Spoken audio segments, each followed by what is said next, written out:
الحمد لله رب العالمين والصلاة والسلام على أشرف الأنبياء والمرسلين وعلى آله وأصحابه وأهل بيته وذرياته أجمعين. أما بعد فأعوذ بالله من الشيطان الرجيم. بسم الله الرحمن الرحيم. إنما يعمر مساجد الله من آمن بالله واليوم الآخر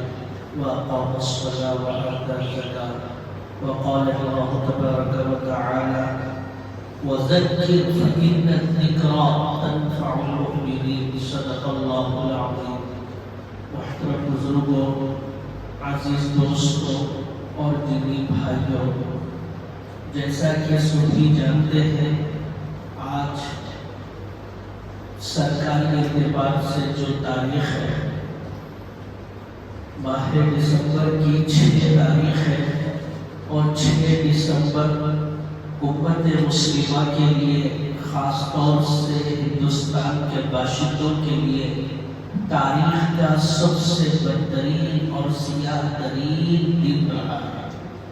اس کی وجہ یہ ہے کہ ملک کی آزادی کے بعد جہاں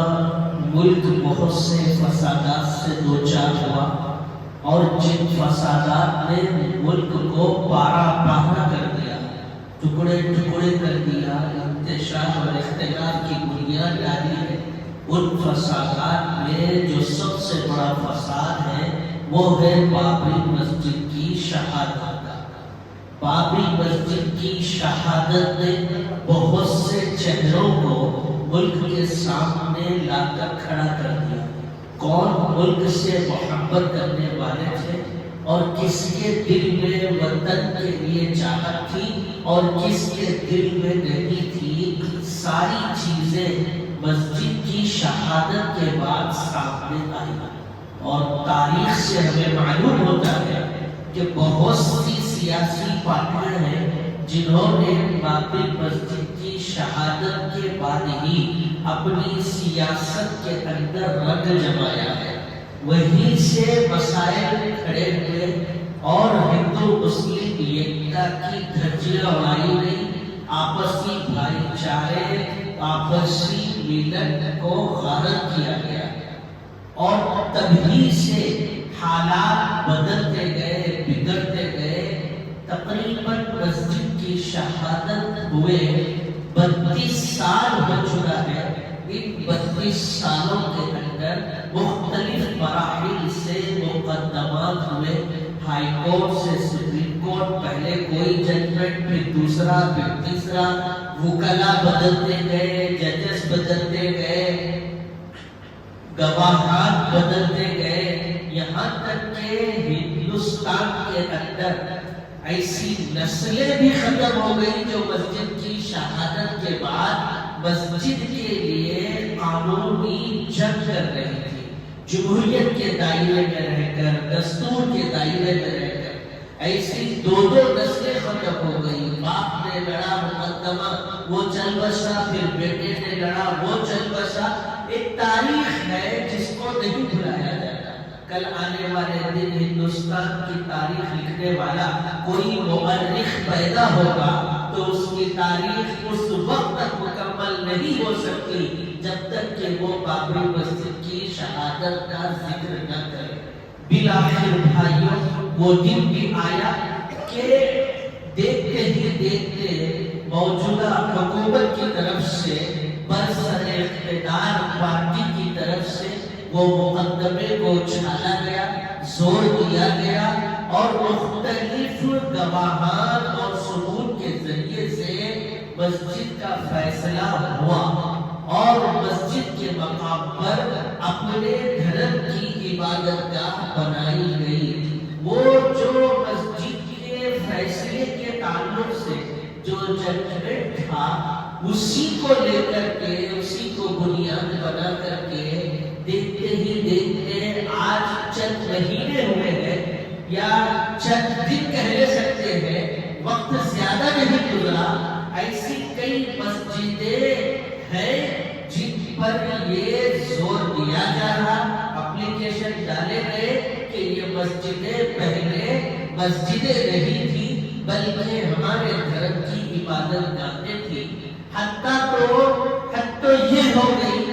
سلطان ہند حضرت خواجہ غریب نواز کے مزار پر بھی اپلیکیشن ڈالا گیا، اور قانون ایسا ہوا کہ جیسے ہی اپلیکیشن آتا ہے ہاتھ پر ہاتھ اس کو لیا جا رہا ہے، 4 سے 5 دن کے اندر عدالتوں سے آرڈر نکل رہا ہے اور سروے ہو رہا ہے، سروے ہونے کے 4 سے 5 دن کے اندر مسجد کے راستوں کو روک دیا جا رہا اور فوراً ہی وہاں پر آنا جانا بند کر دیا جا رہا، وہاں نہ مؤذن کے لیے اجازت ہے کہ اذان دے سکے، امام کے لیے اجازت ہے کہ نماز پڑھا سکے، اب مؤذن نہیں امام نہیں تو وہاں کوئی مصلی بھی نہیں، پھر وہی مسجدیں قانون کی نگاہوں میں رہ رہی ہے اور سال ہر سال گزر کے وہ ویران ہو رہی ہے۔ یہ صورتحال ہے، ایک سوچی سمجھی سازش کے تحت کیا جا رہا ہے، اور یہ بات بالکل عیاں ہے، سیکولر ذہن رکھنے والے بھی اس بات پر متفق ہیں۔ یہ مسئلہ صرف مسلم طبقے کا، یہ مسئلہ صرف مسلم برادری کا نہیں ہے، بلکہ ہندوستان کے اندر ہر امن پسند شخص کا مسئلہ ہے اور ہر ہندی باشندے کا مسئلہ ہے، چاہے وہ مسلم ہو، چاہے وہ سکھ ہو، چاہے وہ عیسائی ہو۔ اسی لیے بھائیوں، موجودہ دور میں مسجد کی حفاظت یہ ملی، سماجی اور دینی معاشرتی ذمہ داری ہے۔ اس ذمہ داری کو سمجھنے کی ضرورت ہے، ورنہ تو ایسے حالات آئیں گے ہم سوچ بھی نہیں سکتے تھے ایسے حالات آئے۔ اب یہ جو جوانی کی عمر ہے، کل کو یہ جوان اپنے عمر کا ایک حصہ گزار دیں گے اور وہ بڑھاپے کو پہنچیں گے تو وہ اور حیران ہو جائیں گے ایسی صورتحال پورے ملک کے اندر چاروں سمت سے ہو رہی ہے۔ اسی لیے بھائیوں، ایک بات تو طے ہے کہ ذمہ داری حفاظت کی اگر کسے دی گئی ہے تو وہ لا الہ الا اللہ محمد رسول اللہ پڑھنے والے کو دی گئی۔ میں نے خطبے سے پہلے جو آیت شریفہ آپ کے سامنے پڑھی ہے، اس میں اللہ نے یہی فرمایا ہے کہ یعمر مساجد اللہ، اللہ کے گھر مسجدوں کو جو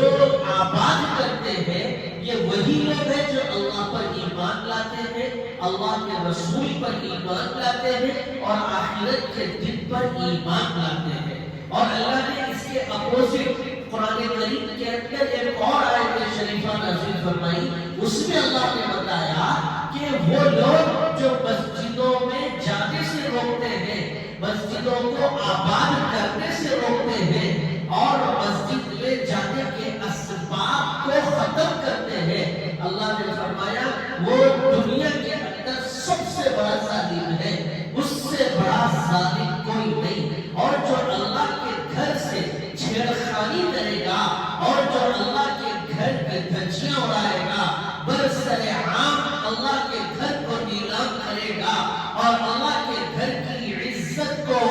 تار تار کرے گا، گویا اس نے اللہ سے اعلان جنگ کیا ہے۔ اور تاریخ ہمیں بتاتی ہے کہ جو بھی اللہ سے جنگ کا اعلان کرتا ہے وہ دنیا کے اندر اپنا نام و نشان تک باقی نہیں رکھ سکتا۔ یہ طے شدہ بات ہے، یہ میرے اور آپ کا ایمان ہے۔ بھائیوں، میں آپ کے سامنے تاریخ کے حوالے سے مختصر ہی وہ واقعہ سنانا چاہوں گا کہ رسول اللہ صلی اللہ علیہ وسلم کے دنیا میں تشریف لانے سے پہلے، آقا صلی اللہ علیہ وسلم کی بعثت سے پہلے جزیرۃ العرب کے اندر ابرہہ نامی بادشاہ تھا، اور وہ بادشاہ مذہبی اعتبار سے عیسائی تھا، اور اس کی جو عبادت گاہ تھی اس کا اپنا کنیسہ ہوا کرتا تھا۔ اور اس بادشاہ نے دیکھا کہ بیت اللہ کی طرف لوگوں کا رجحان زیادہ ہے، اللہ کے گھر کی طرف رجوع ہونے والوں کی تعداد زیادہ ہو رہی ہے، تو یہ ابرہہ نامی بادشاہ اپنے لشکر کے ساتھ، تیر و تلوار کے ساتھ، ہتھیار سے لیس ہو کر گھوڑ سواری کرتا ہوا اور ہاتھی پر بیٹھ کر کے اللہ کے گھر بیت اللہ کو ڈھانے کے لیے نکلا تھا۔ اور اس وقت آقا صلی اللہ علیہ وسلم کے دادا عبد المطلب مکہ المکرمہ کے بڑے سردار مانے جاتے تھے۔ لوگوں نے کہا کہ عبد المطلب کیا کیا جائے، تو حضرت عبد المطلب نے خانہ کعبہ پہنچ کر بیت اللہ کے خلاف کو پکڑ کے دعا کی تھی کہ اللہ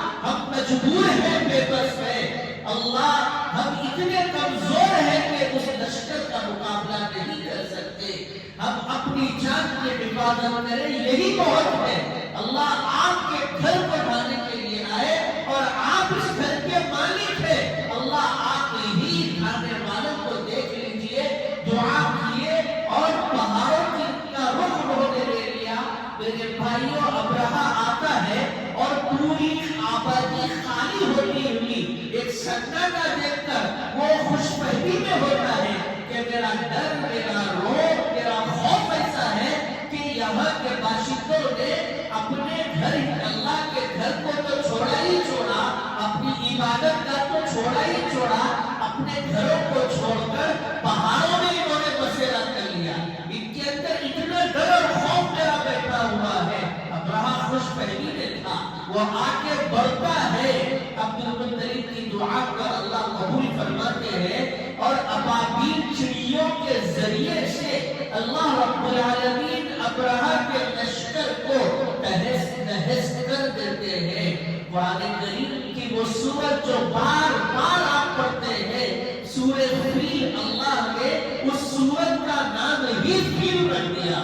اور فیل عربی میں ہاتھی کو کہتے ہیں۔ أَلَمْ تَرَ كَيْفَ فَعَلَ رَبُّكَ بِأَصْحَابِ الْفِيلِ أَلَمْ يَجْعَلْ كَيْدَهُمْ فِي تَضْلِيلٍ۔ وہاں فرمایا گیا وَأَرْسَلَ عَلَيْهِمْ طَيْرًا أَبَابِيلَ، ان پر اللہ نے ابابیل پرندوں کو بھیج دیا، تَرْمِيهِمْ بِحِجَارَةٍ مِّن سِجِّيلٍ، وہ ابابیل چڑیاں اپنی چونچ کے اندر حجارہ، پتھر، نوکدار پتھر کو لیے ہوئے آتی ہے اور بارش کی طرح وہ پتھروں کو برساتی ہے۔ وہ تو کیا، ان کے جانور پر بھی وہ پتھر گر جاتا تو وہ بھی ٹکڑے ٹکڑے ہو جاتا۔ یہ اللہ کا نظام ہے، یہ دستور ہے، اللہ کا قانون ہے۔ اللہ سے جس نے بھی جنگ کی، اللہ کے گھروں کو جس نے بھی چھیڑا، اللہ نے اس کو نہ دنیا میں چھوڑا اور آخرت میں تو اس کے بچنے کا کوئی مسئلہ ہے ہی نہیں۔ اسی لیے بھائیوں، اس بات کو اچھی طرح ذہن میں رکھیں کہ یہ مسجدیں یقیناً اللہ کے گھر ہیں، اللہ ان کے محافظ ہے، مگر دنیاوی اعتبار سے ان مسجدوں کی حفاظت کی ذمہ داری آپ کی، میری اور ہر کلمہ طیبہ پڑھنے والے کی ہے، ہر ایمان والے کی ذمہ داری ہے کہ وہ اپنی مسجدوں کے تحفظ کا جذبہ اپنے اندر رکھے اور اس کو محسوس کرے۔ اور یہ بات یاد رکھو بھائیوں، لوگ یہ کہتے ہیں، بہت دفعہ سننے کو ملا، کیا ہے اللہ نہیں دیکھ رہا، اتنا ظلم ہو رہا، کب فیصلہ ہوگا؟ یہ ساری باتیں اللہ کرنے والے ہیں، تو کرنا کچھ تو بھی، یا تو ان کی حکومت کو بدل دینا، یا تو تاج کو پلٹ دینا، یا ان کو ایسا ذلیل کرنا، مگر جتنا انہوں ظلم کر رہے اتنا ہی زیادہ انہوں کامیاب ہوتے جا رہے ہیں، ان کو کوئی اثر نہیں ہو رہا۔ ہر کوئی یہی کہہ رہا ہے میرے بھائی کہ آپ کے اندر ایمان نہیں ہے، کہ آپ نے کلام پاک کی وہ آیت شریفہ نہیں پڑھی جس میں اللہ نے کہا، اے مومنو میں تمہیں دنیا کے اندر آزماؤں گا، وَلَنَبْلُوَنَّكُم بِشَيْءٍ مِّنَ الْخَوْفِ وَالْجُوعِ وَنَقْصٍ مِّنَ الْأَمْوَالِ وَالْأَنفُسِ وَالثَّمَرَاتِ وَبَشِّرِ الصَّابِرِينَ۔ میری آزمائشیں کیسی ہوگی؟ کچھ دے کر آزماؤں گا، کچھ لے کر آزماؤں گا۔ اللہ کہتے بھوکا رکھ کر بھوک کی شدت میں آزماؤں گا، پیاسا رکھ کر پیاس کی شدت میں آزماؤں گا، پیٹ بھر کھلاؤں گا، پلاؤں گا، اور سیرابی کی حالت میں آزماؤں گا، اولاد دے کر کے آزماؤں گا، اولاد کو لے کر کے آزماؤں گا۔ مومن وہ ہے جو آزمائشوں میں ڈٹ کر ان کا مقابلہ کرتا ہے، آزمائشوں میں بھی اپنے ایمان کی حفاظت کرتا ہے، آزمائشوں میں بھی وہ اپنے ایمان کی کسوٹی پر کھڑا کرتا ہے اور رب العالمین کی طرف اپنے آپ کو پھیر لیتا ہے، وہ مومن ہے۔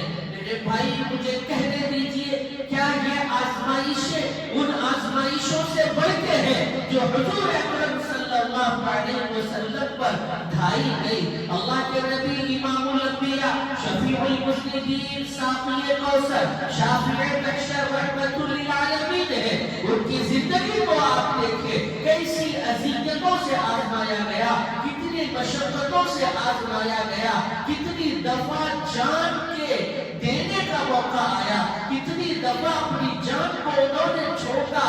اللہ کے نبی صلی اللہ علیہ وسلم نے ایک موقع پر فرمایا کہ لوگوں، اس دنیا کے اندر جتنے نبی اور رسول آئے، کم و بیش 1.25 لاکھ سے زیادہ انبیاء اور رسول دنیا کی ابتدا سے لے کر مجھ تک آئے ہیں، مگر ان نبیوں اور رسولوں کو اتنا نہیں آزمایا گیا جتنا مجھے آزمایا گیا۔ ان کو اتنی مشقتیں نہیں دی گئی، ان کو اتنی اذیتیں نہیں دی گئی جتنی اذیتیں اور مشقتیں مجھے دی گئی۔ آقا صلی اللہ علیہ وسلم نے کبھی اپنے آپ کو کم ہمت نہیں کیا، کبھی وہ پستی کا شکار نہیں ہوئے، کبھی وہ مایوسی کا شکار نہیں ہوئے۔ اللہ کے نبی صلی اللہ علیہ وسلم نے کبھی افسوس نہیں کیا، ہر حال میں اللہ کا نبی اللہ کی طرف رجوع ہوتا رہا، رکوع کی حالت میں، سجدے کی حالت میں، قیام کی حالت میں،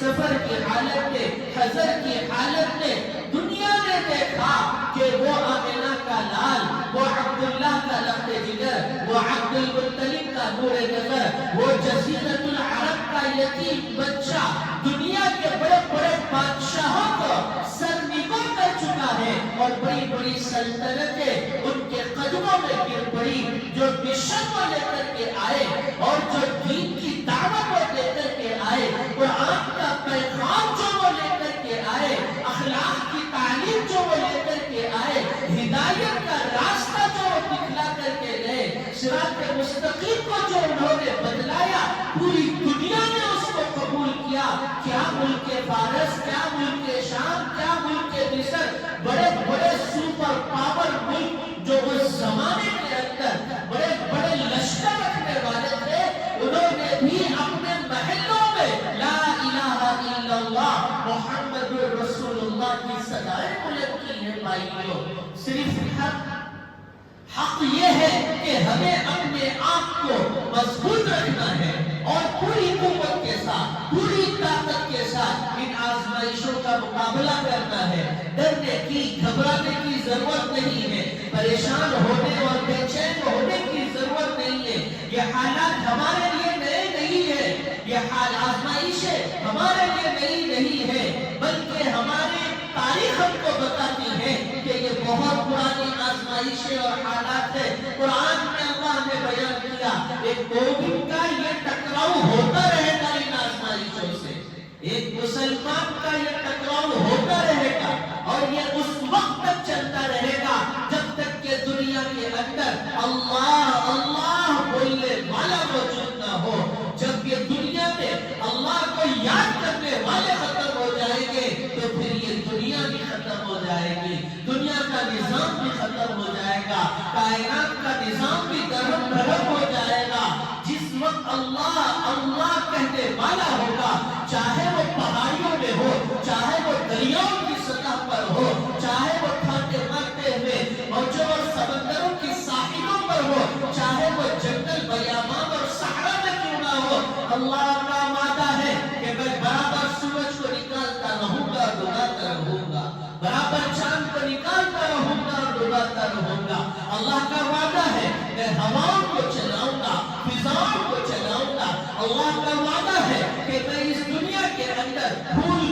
کو نکالوں گا، پودوں کو اگاؤں گا، پھلوں کو نکالوں گا، دنیا کو اس کی شان مان کے ساتھ رکھوں گا۔ جس وقت دنیا میں اللہ کا نام لینے والا نہیں رہے گا، اللہ کہتے ہیں یہ دنیا اس وقت میرا دوسرا رخ دیکھے گی۔ میں اسرافیل کو حکم دیکھا، وہ فرشتہ اسرافیل سور پھونکے گا اور دنیا پوری تہس نہس ہو جائے گی۔ جو زندہ ہے وہ مر جائیں گے، جو مردہ ہے وہ زندہ ہو جائیں گے، اللہ کے سامنے حاضر ہو جائیں گے۔ بھائیوں، یہ عقائد ہے، یہ تعلیم ہے، اسلام کی بنیادی تعلیم ہے، بنیادی باتیں ہیں۔ اس پر میرا اور آپ کا ایمان اٹوٹ انداز سے ہونا ہے۔ ذرا برابر بھی ہم ان آزمائشوں سے گھبرانے کی ضرورت نہیں ہے، کیونکہ اقتدار کسی کے پاس نہیں رہا، طاقت کسی کے پاس نہیں رہی، قوت کسی کے پاس نہیں رہی۔ ہم نے بڑے بڑے بادشاہوں کو دیکھا،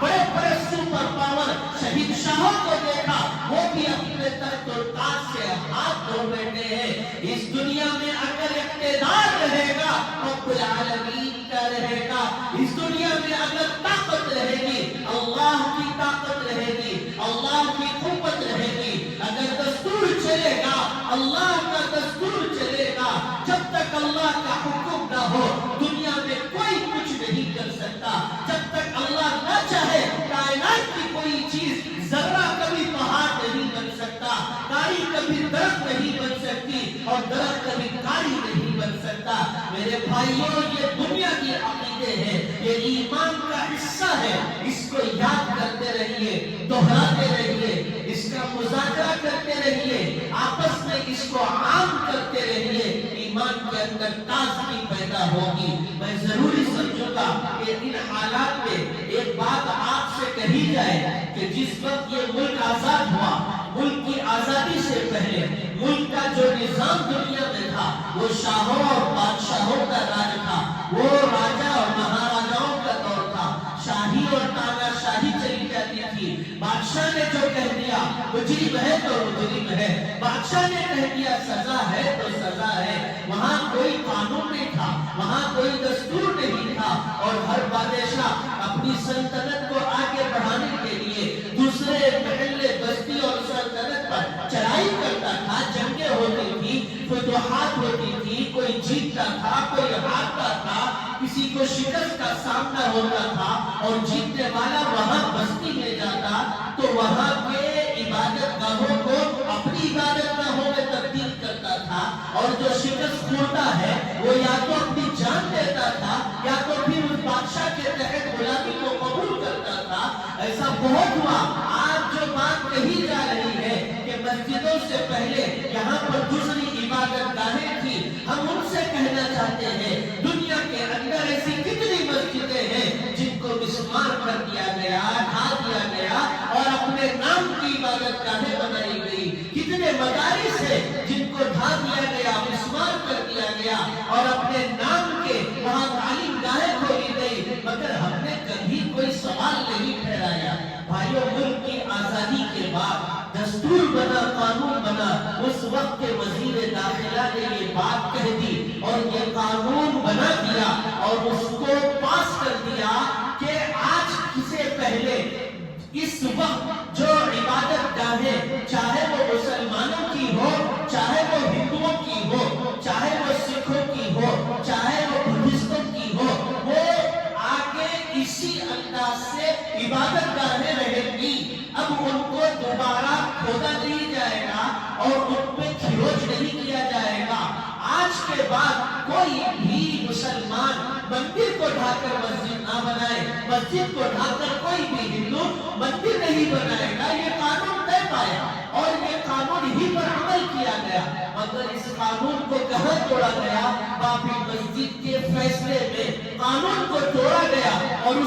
اسی کو بنیاد بنا کر آج ملک کے اندر سپریم کورٹ میں 12 سے 13 مشہور مساجد ہیں جو زیر بحث ہے اور سروے کیا جا رہا ہے۔ میرے بھائی، حقیقت ہے جو آپ کو اور مجھ کو سمجھنے کی ضرورت ہے۔ یہ بات بتانے کا مقصد صرف یہ ہے کہ دینی ملی جو ذمہ داری بنتی ہے مسجدوں کے تحفظ کی، وہ آپ کی اور میری ذمہ داری ہے، کیونکہ ہم ہمارے ملک کے اندر نہ پہلے کبھی فساد کو پسند کیے، نہ اب فساد کو، اختلاف کو پسند کریں گے، اور جب تک ملک کے اندر رہیں گے ہم امن و امان کے ساتھ رہیں گے، گنگا جمنی تہذیب کے ساتھ رہیں گے۔ یہ خیالات میرے اور آپ کے ہیں۔ اللہ رب العالمین سے دعا ہے کہ اللہ پاک ہمارے ملک کی حفاظت فرمائے، مساجد کی حفاظت فرمائے، نہ صرف مساجد ہی بلکہ ہر مکتبہ فکر کی جو عبادت گاہیں ہیں، اللہ سارے دھرم کی عبادت گاہوں کی حفاظت فرمائے۔ وآخر دعوانا الحمد للہ رب العالمین۔